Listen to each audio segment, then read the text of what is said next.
مبسملا ومحمدلا ومصليا ومسلما اما بعد سامعین السلام علیکم ورحمۃ اللہ۔ راولپنڈی کے حالیہ مناظرے پر تبصرہ۔ متنازعین جانبین سے لفظی لوگ ہیں، الفاظ کے عربی ترجمے جانتے ہیں لیکن مسائل کی حقیقت کو نہیں پاتے۔ ہمارا مقصد ہر موضوع سے اپنے دوستوں کا تحفظ ہوتا ہے۔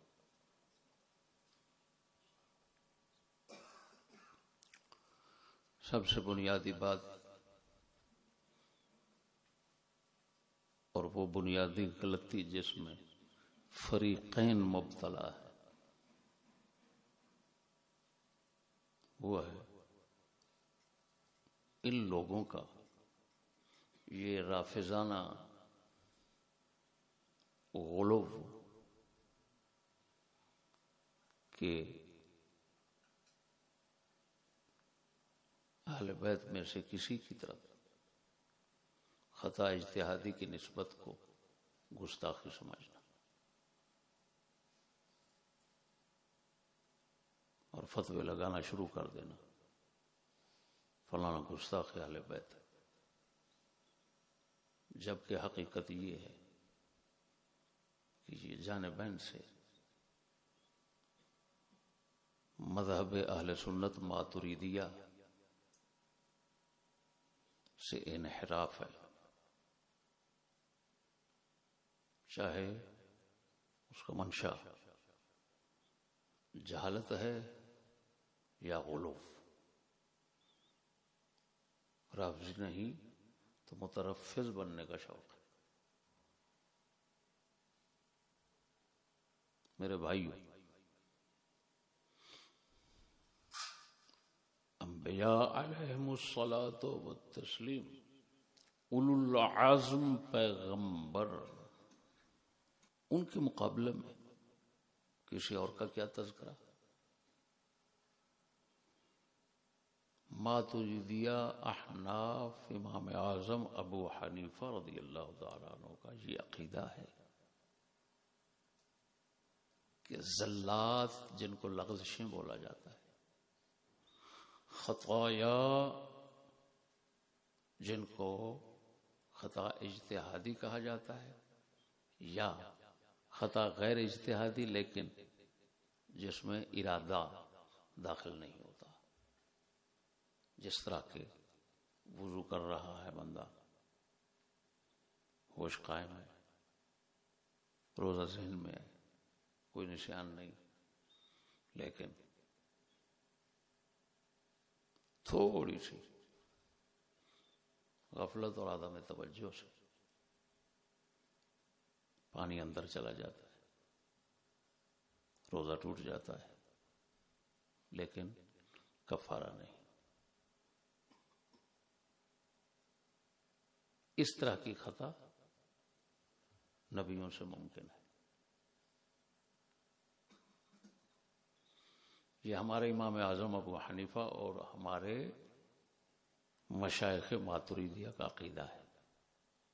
حوالے کے لیے الفقہ الاکبر امام اعظم ابو حنیفہ رضی اللہ تعالی عنہ کی تصنیف جو صحیح سند کے ساتھ ہے، ابو متی بلخی والی نہیں، میں فقہ اکبر کی بات کر رہا ہوں، فقہ ابسط کی نہیں کر رہا،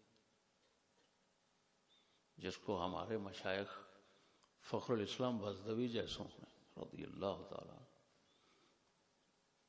اپنے اصول کی شروع میں لکھ دیا، وقد صنف ابو حنیفہ رضی اللہ عنہ فی ذلک کتاب الفقہ الاکبر، یہ ان کی تصنیف ہے، اور ہمارے علماء فرماتے ہیں کہ اس کو امام اعظم کی تصنیف ہونے میں تشکیک ڈالنا یہ معتزلہ کا کام ہے۔ وہ یہ ثابت کرنا چاہتے ہیں کیونکہ وہ اپنے آپ کو فروع میں حنفی ثابت کرتے تھے. تو وہ لوگ یہ ثابت کرنا چاہتے ہیں کہ جب ہمارے عقائد ابو حنیفہ سے نہیں ملیں گے تو ہم پر اعتراضات ہوں گے، لہذا ثابت کرو، کوشش کرو کہ فقہ اکبر کو ان کی تصنیف نہ ثابت ہونے دو. یہ سعی نامشکور ان کی ہے. یہ میرے پاس مجموعۃ الرسائل العشرہ امام اعظم کے 20 صفحے پر صاف ہے. والانبیاء علیہم الصلاۃ والسلام کلہم منزہون عن الصغائر والکبائر والکفر وقد كانت منهم زلات وخطایا. یہ امام اعظم کا عقیدہ. پھر ہمارے حنفی امام مشہور دنیا میں صاحب غمز عیون البصائر شرح الاشباہ والنظائر، امام حموی حنفی، ان کی کتاب ہے تعلیق القلائد علی منظومۃ العقائد. یہ متن بھی ان کا ہے اور یہ شرح بھی ان کی اپنی ہے. تو انہوں نے لکھا ہے وَأَمَّا صَحْبُهُ فَالنَّقَلَ ابن جماعہ أن الأنبياء معصومون من الكبائر والصغائر عمدا وسهوا خلافا للحنفية في سهو الصغائر. اور حنفیہ یہ ماتریدی مراد. وهو مخالف لما حكى فيه التفتزاني الاتفاق ولعله أراد بالاتفاق إجماع المتقدمين وجمهور المنقول أن الأستاذ أبي إسحاق الإسفرايني وأبي الفتح الشارستاني والقاضي عياض أنهم معصومون عن الكبائر والصغائر عمدا وسهوا واختاره تاج الدين سبكي. قال بعض الفضلاء ولا يبعد أن يكون المراد بالاتفاق هو التجويز ومورد الخلاف هو الوقوع. کہ جائز ہونا صغائر کے سہون وقوع کا اس پر اتفاق ہے ماتریدیہ اور اشاعرہ کا، یعنی حنفی اور شباب مالکی سب کا. اختلاف کس میں ہے؟ وقوع میں. وقوع کے قائل ماتریدیہ ہیں، وہ نہیں ہے. یہ وقوع کی بات ہو رہی ہے انبیاء علیہ السلام کے متعلق. اب خدا را بتاؤ تو صحیح، جہاں ایک اتنا بڑے عظیم لوگ مشائخ جس میں چاروں سلاسل روحانی جو ہیں ان کے مشائخ کثیر تعداد میں جس مذہب میں ہیں وہ مذہب ماتریدیہ، جس میں داتا علی حجویری بھی ہیں، خود تاجدار گولڑا بھی ہیں، سب.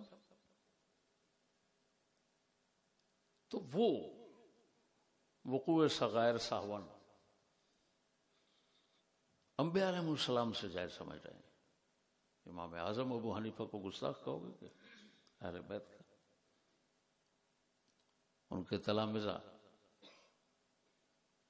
جو حقیقت میں امام شافعی اور امام احمد بن حنبل کے رتبہ اجتہاد سے اوپر رتبہ رکھتے ہیں، اگر وہ اپنے استاد کا خیال لحاظ نہ رکھتے اور اپنا مذہب شائع کرنے میں اپنے استاد کی بے ادبی نہ سمجھتے، تو ایمان سے کہتا ہوں شافعیہ، مالکیہ اور حنبلیہ کی طرح وہ حقدار تھے صاحب مذہب بننے کے.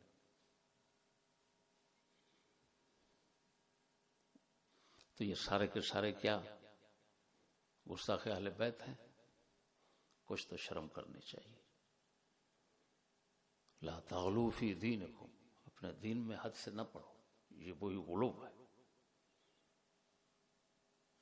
اور یہ جاہلانہ غلو ہے. تو یہ لوگ اپنے مذہب جس کا وہ دعویٰ رکھتے ہیں اس سے منحرف ہے. تو بتائیں جب اتنے بڑے ظلم میں جانبین شریک ہیں تو مناظرہ کیوں ہو رہا ہے؟ یہاں یہ پہلی بات تھی.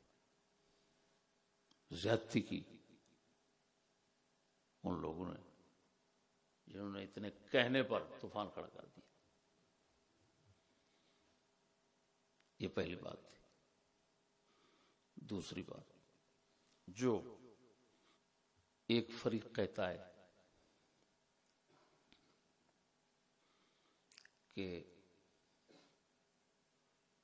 سیدہ خاتون جنت سلام اللہ علیہا آیت کے عموم سے وہ استدلال کر رہی تھی. صدیق اکبر کی طرف سے دلیل پیش کرنے سے پہلے صدیق اکبر پاک نے جب دلیل پیش کی، بی بی پاک پر ثواب ظاہر ہو گیا، انہوں نے رجوع کر لیا. وہ خود کہہ رہے ہیں کہ وہ خطا پر نہیں تھی اس وقت، رجوع فرمانے کے بعد بھی خطا پر نہیں تھی. بات سمجھنا، جس وقت انہوں نے عموم سے استدلال کیا اور مخصص صدیق اکبر پاک کی طرف سے ابھی نہیں پہنچا، تو اس وقت وہی خطا پر کہنے کا کیا معنی؟ جو دوسرے فریق کے شیخ اور بڑے سے بات سرزد ہوئی، جس وقت مطالبہ کر رہی تھیں، مطالبہ فرما رہی تھیں، اس وقت خطا پر تھی. اس وقت خطا پر کہنا یہ مناسب نہیں بنتا. کیوں کہ ایک شخص جب استدلال کرتا ہے اولاً، اور دلیل ثانی جو ہے اس کے سامنے آتی نہیں، اس وقت اس کے خطا کے مرتکب ہونے کا قول کرنا یہ عجیب ہے. لیکن بھائیو بات سمجھنا، وہ جس نے یہ بات کہی اس وقت وہ خطا، یہ اس کی غلطی ہے. یعنی اس حوالے سے نہیں کہ خطا کی نسبت اجتہادی کی اہل بیت میں سے کسی کی طرف وہ جائز نہیں بنتی، یہ جہالت ہے. وہ پہلے بتا چکا ہوں. وہ تو ان کو انبیاء علیہ السلام سے بھی اونچا دکھانا ہے، یہ تو کفر ہے. انبیاء علیہ السلام سے ابھی بتا رہا ہوں ماتریدیہ کا کیا مذہب ہے، تو اس میں تو اختلاف کی گنجائش ہو. ادھر اختلاف کی گنجائش بھی نہ سمجھنا تو یہ تو انبیاء سے بڑھانا ہے.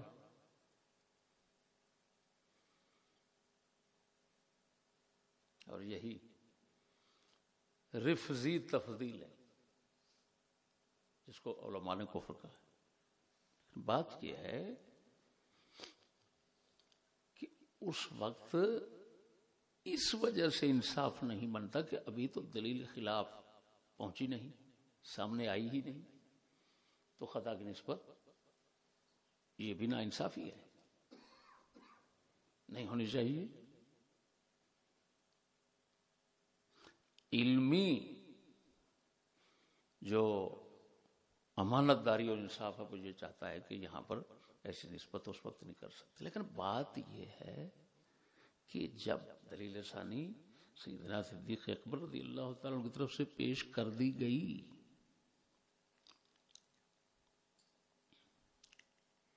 اور اس دلیل پیش ہونے کے بعد جو بخاری شریف میں آیا فغضبت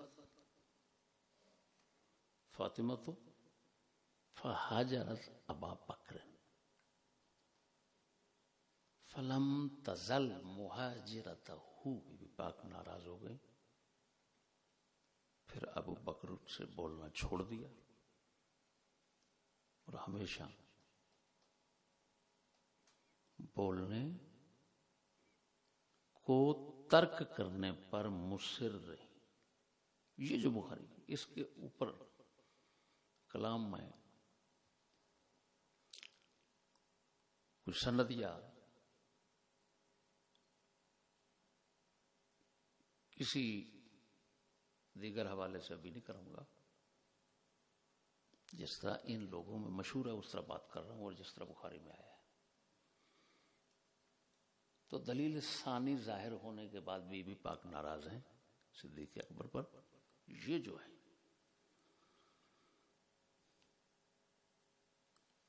اس کو خطا اجتہادی کہنا ہے یا نہیں؟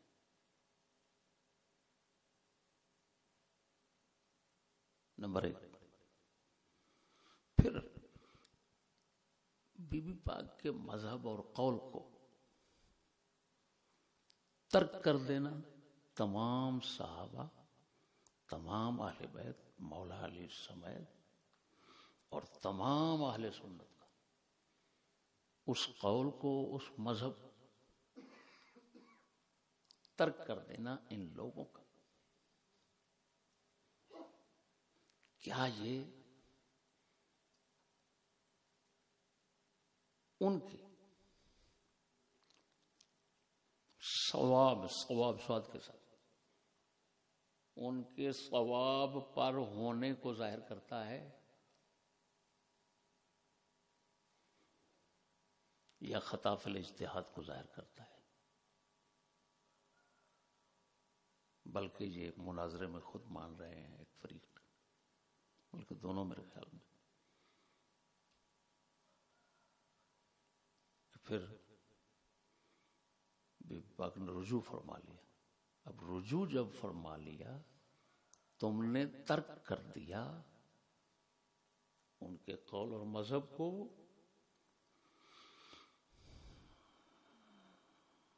تو کیا اس وقت، پہلے وقت میں نہیں جب وہ استدلال فرما رہی تھی، وہ ناانصافی تھی، اس وقت خطا کی نسبت کرنا جائز ہے یا نہیں؟ یعنی کیا مطلب کہ اب انصاف کے حوالے سے، ورنہ عقیدہ تو پہلے بتا چکا ہوں نا، کوئی مجتہد ہے دلیل ظاہر ہونے سے پہلے، دلیل ظاہر ہونے کے بعد خطا اجتہادی کی نسبت اس کی طرف کرنا یہ گستاخی نہیں۔ اگر یہ گستاخی ہے تو قرآن کے بھی خلاف جانا پڑے گا، حدیث کے خلاف جانا پڑے گا، تمام صحابہ کے اجماع کے خلاف جانا پڑے گا، تمام ائمہ کے اجماع کے خلاف جانا پڑے گا، جو جگہ جگہ پر کبھی مولا علی کو خطا پر کہتے ہیں، کبھی کسی کو، کبھی کسی کو، کبھی کسی کو۔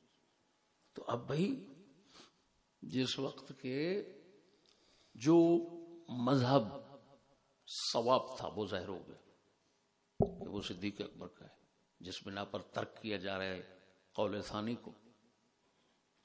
کو ترک کیا جا رہا ہے، تو اب خطا پر کہنا ہے یہ نہیں۔ اب آپ خود سن لیں، سمجھ لیں، یا تو کہیں وہ بھی ثواب پر ہیں، یہ بھی ثواب پر ہیں۔ سمجھ نہیں آ رہی؟ اگر آپ اس طرح کہتے ہیں تو پھر ان کے قول کو لینے والے وہ بھی ثواب پر قرار پائیں گے اور وہ رافضی ہیں۔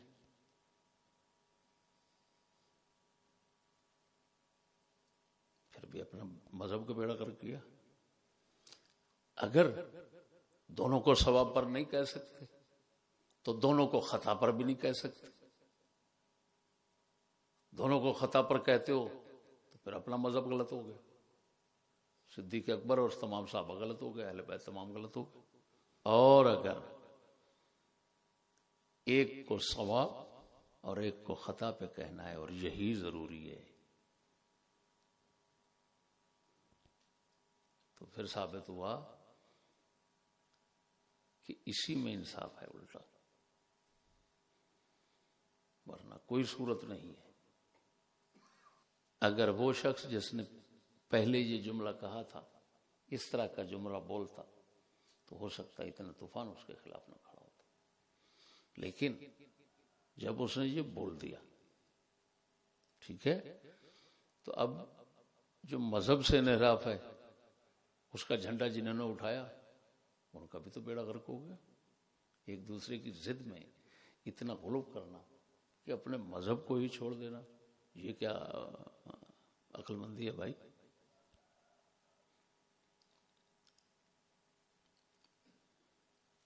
نعرہ تکبیر، نعرہ رسالہ،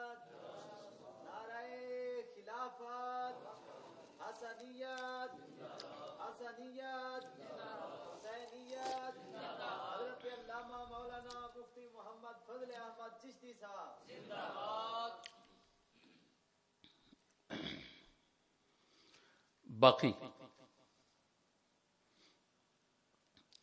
جانبین میں عجیب عجیب غلطیاں ہیں.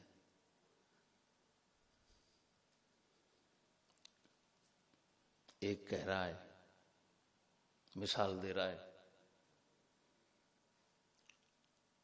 تحویل قبلہ والی حدیث، اس کو اتنا تمیز نہیں کہ وہ دونوں طرف واحد ہے، اجتہاد نہیں، اور مسئلہ اجتہاد میں کلام ہو رہی ہے. تو تمہارے وہ مسئلہ اور مثال میں مطابقت ہی نہیں ہے. باقی رہا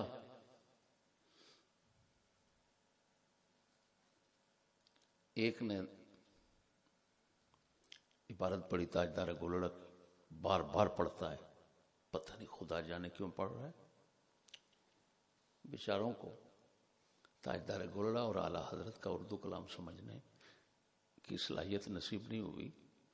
یہ ان حضرات کا کلام وہی سمجھتا ہے جو خصوصاً منطق، اس میں تو اس کو مہارت ہو، کیونکہ یہ جملے ایسے لکھتے ہیں جس طرح کے مناطق لکھتے ہیں. اور ان لوگوں میں اردو سمجھنے کی، ان لوگوں کی اردو سمجھنے کی صلاحیت نہیں ہے.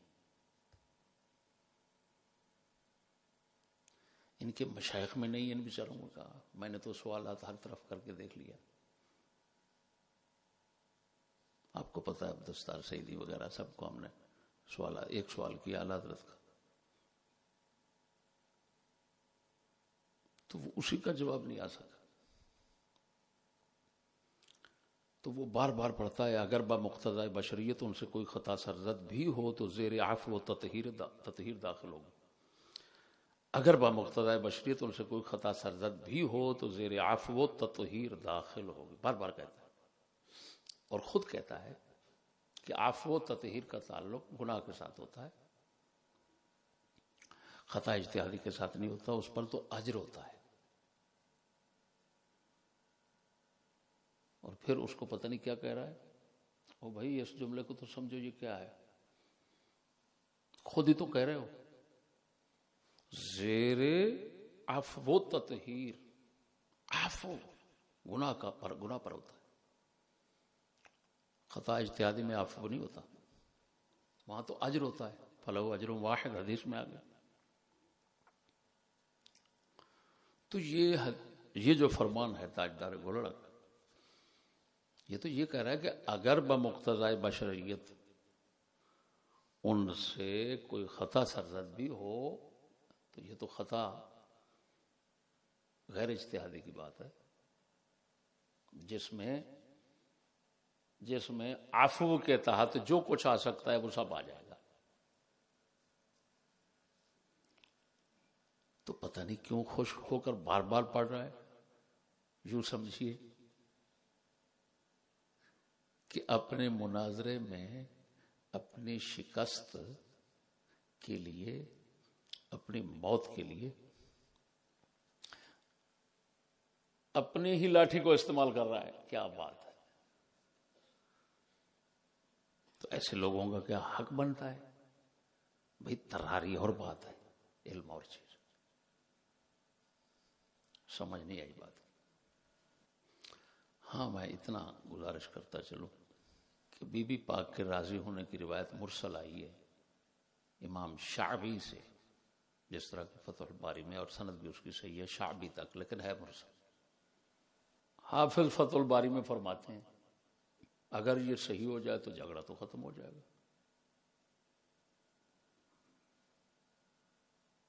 اگر صحیح نہ ہو تو صحیح حدیث میں یہ آ رہا ہے کہ بی بی پاک ناراض ہوں. امام ابی مالکی نے مسلم کی شرح میں ایک بات یہاں لکھی ہے، وہ ہمارے بھی دل کو لگی اور آپ کے بھی دل کو لگی. بی بی پاک کے کراہت اور غضب، ناراضگی کے متعلق فوجدت فاطمہ علی ابی بکر فی ذالک، جو مسلم میں آیا ہے اس کے تحت وہ لکھتے ہیں کان بعضهم یقول ھذا کعالم افتى بمسألہ وخالفه غیره فیها فإنه یجد علی من خالفه لا انه كما يتبادر الى الفهم في العرف. فرمایا یہ ایسے ہے، بعض علماء فرماتے ہیں جیسے ایک عالم فتویٰ دیتا ہے کسی مسئلے کا اور دوسرا اس کی مخالفت کرتا ہے، اس کے خلاف فتویٰ دیتا ہے، تو پھر طبعی طور پر اندر اس کے خلاف کراہت پیدا ہو جاتی ہے. یہ جو بندہ صاحب علم ہوتا ہے وہ اپنے اس قلبی کیفیت کو جانتا ہے، یہ ایک طبعی فطری چیز ہے، اس کے خلاف کراہت دل میں پیدا ہونا. یہ جو کراہت تھی سیدہ پاک کے پاس وہ اسی طرح تھی، یہ کراہت شرعی نہیں تھی. کیوں کہ جب دلیل ثابت ہو گئی سید الانبیاء صلی اللہ علیہ وسلم سے واضح حدیث پاک آ گئی تو کیسے ممکن ہے وہ سننے کے بعد پھر شرعی طور پر ناراض رہنا؟ تو یہ ہجران طبعی تھا، شرعی نہیں تھا. کیا کہنا ہے؟ ہاں، یہ ترک ان کا، یہ کراہت ان کی طبعی تھی، یہ شرعی نہیں تھی.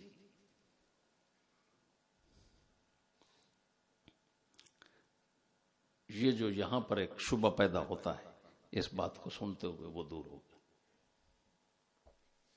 ورنہ یہ بی بی پاک کی شان ہی نہیں ہے کہ وہ اپنے بابا جان مبارک سے کسی واسطے سے، اور واسطہ بھی اتنا اکبر، سننے کے بعد فرمان سننے کے بعد پھر وہ کراہت یا غضب پر رہیں، یہ ایک طبی چیز ہوتی ہے، اس کے تحت ہوا ہے. ایک فریق کی طرف سے دوسرے پر اعتراض ہوتا ہے کہ جی تمہارے بڑے نے کہا ہے علی سبیل ندرت خطا ہو سکتی ہے، اور پھر مثال دی ہے 1000 سے 5 مستثنا کر لو. تو یہ اب اس پر پورے زور سے چڑھائی کرتا ہے کہ میں نے کہا آپ کی ماں نے غلطی کی، دیکھو آپ پر چہرہ بگڑ رہا ہے آپ کا، یہ گستاخی سمجھ رہے ہو، سمجھ بس بات کر. اب اس کو اتنا تمیز نہیں کہ کلام کے معانی ہمیشہ متعین کرنے کے لیے مختلف قرائن ہوتے ہیں. قرائن جب بحث چھڑی ہو علمی، اہل علم کی، ادھر جو لفظ خطا بولا جاتا ہے وہاں پر قرینہ ہے، ہر بندے کا ذہن خطا اجتہادی کی طرف جاتا ہے. ورنہ گناہ وہاں پر کیا مانا، زنا بدکاری کیا مانا، ممکن ہی نہیں کہ اہل علم میں بات چل رہی ہے، ایک بولے آپ نے خطا کی تو دوسرا سمجھے یا لوگ سمجھے اس نے کہا ہے آپ نے گناہ کیا. وہاں پر قرینہ بتائے گا، سیاق و سباق بتائے گا کہ یہاں پر خطا اجتہادی مراد ہے. اور جو تو مثال دے رہا ہے اس کی ماں کی، جب تو خطا کا کہتا ہے تو یہ ہے بے علموں کی بات. اس کی ماں بے علم ہے، وہ مجتہد نہیں ہے. جب اس کی طرف تو خطا کی نسبت کرے گا اور کہے گا اس کی ماں خطا کار ہے تو پورا معاشرہ سمجھے گا بدکار ہے. تو تم لوگوں کو اتنا ہی تمیز نہیں، کیا دلیلیں بتاتے ہو، بناتے ہو، کیا تمہارا دعویٰ ہوتا ہے، نہ تمہیں دعوے کا پتہ ہے نہ تمہیں دلیل کا پتہ ہے. تم اہل سفسطہ ہو، تمہاری باتوں کو شعری باتیں بھی نہیں کہہ سکتے، خطابی بھی نہیں کہہ سکتے. تمہاری باتیں سفسطی ہیں، شور و شغب ہے دونوں طرف. ایک طرف بھی حکیم نہیں بیٹھا، دونوں طرف سے شور و شغب ہے. وہ اس کے خلاف رگیں پھلا رہا ہے اور یہ اس کے خلاف رگیں پھلا رہا ہے. بات سمجھے کہ نہیں سمجھے؟ تو کیوں ایسے بدتمیزی کے ماحول بناتے ہو؟ میرے دوستو، یہ ہم نے چند باتیں جو بغیر غور و تأمل کے ساتھ سننے کے نکالی اور ان پر تبصرہ کیا. اگر مکمل نکالیں اور ایک ایک بات پر تبصرہ کریں تو خدا ہو اللہ تعالی ایسے مناظروں سے ہماری عوام کو دور رکھے، تاکہ مناظرے سے یہ عوام گمراہ نہ ہو جائے. جانبین میں ایسے جو بیٹھے ہیں فضلاء، ان سے بچیں، دور رکھیں. ہماری اس تنقید پر کوئی ناراض نہ ہو. ثالث نے خود کہا، مناظرے کے ثالث نے خود کہا کہ عوام فیصلہ کریں. تو ہم عوام میں سے یہی فیصلہ کر رہے ہیں، کاش کہ دونوں مناظرے کے لیے نہ بیٹھتے، اتنے نالائق ہیں. اگر یہی دنیا کو کھچیں سنانا تھی تو اس سے مناظرہ نہ ہونا بہتر ہے. یہ فیصلہ عوام کا. ثالث صاحب کے متعلق گزارش ہے کہ ثالث ان کو بنایا جا رہا ہے، ان کے اندر فیصلے کی صلاحیت نہیں، تو وہ فیصلہ عوام پہ چھوڑ رہے ہیں. تو بھائی ثالث بنانے کا کیا مقصد؟ کاش کے نہ مناظرہ ہوتا اور نہ ہی ایسے گم سم ثالث کو ثالث بنایا جاتا.